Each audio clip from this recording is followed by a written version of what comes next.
স্লোগানে মুখর কুমিল্লা ১৪ গ্রাম HJ সরকারি মডেল পাইলট হাই স্কুলের মাঠ। নির্বাচনী সমাবেশে একে একে যোগ দেন ১১ দলীয় জোটের শীর্ষ নেতারা। নির্বাচনী মাঠে একটি রাজনৈতিক দল পেশি শক্তি ব্যবহার করছে বলে অভিযোগ করেন জোটের নেতারা। ভারতকে ইঙ্গিত করে তারা বলেন, আধিপত্যবাদী কোনো শক্তি নির্বাচনে হস্তক্ষেপ করলে তা জনগণ রুখে দেবে। ইনশাআল্লাহ ১১ দলীয় জোট সরকার গঠন করে জুলাই গণঅভ্যুত্থানের যে অসমাপ্ত কাজ, সংস্কারের যে অসমাপ্ত কাজ, শরীফ ওসমান হাদির যে স্বপ্ন, সেই স্বপ্ন তারা বাস্তবায়ন করবে। আপনারা ভোট দিবেন, ভোট দিয়ে ভোট পাহারাদারি করবেন।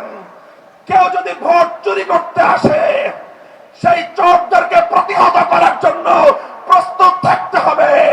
আমার অতীতের কর্মকাণ্ড, বর্তমান রাজনৈতিক অবস্থান সবকিছু মিলে আমি সমগ্র ১৪ গ্রামের মানুষের দলমতের ঊর্ধ্বে উঠে কল্যাণ করতে সক্ষম হব ইনশাআল্লাহ।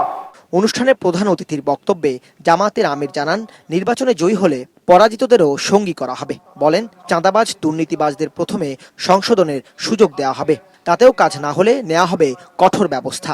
চাঁদাবাজি সহ যত দুর্নীতি আছে আমরা এগুলার জল কেটে দিতে চাই ইনশাআল্লাহ তাআলা। এতে কারো ভয় পাওয়ার তো কিছু নেই। যারা চাঁদাবাজি করেন, দুর্নীতি করেন, তাদেরও ভয় পাওয়ার কিছু নেই। আমরা তো এমন একটা সমাজ গড়তে চাচ্ছি যেখানে প্রত্যেকটা নাগরিক তার জীবন, সম্পদ এবং ইজ্জতের নিরাপত্তা ভোগ করবে ইনশাআল্লাহ।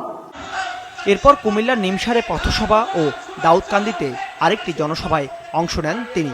বলেন, ক্ষমতায় গেলে জামাতের সকল প্রতিনিধি জবাবদিহিতার আওতায় থাকবেন। ৫ বছর পর্যন্ত শিশুর পূর্ণ দায়িত্ব নেবে সরকার। আজই ঢাকায় ফিরে রাজধানীর কয়েকটি আসনে ১১ দলের প্রার্থীর পক্ষে নির্বাচনী জনসভায় অংশ নেন জামায়াতের দলের আমির ডাক্তার শফিকুর রহমান। দাউদ হাসান, মাছরাঙা সংবাদ, ঢাকা।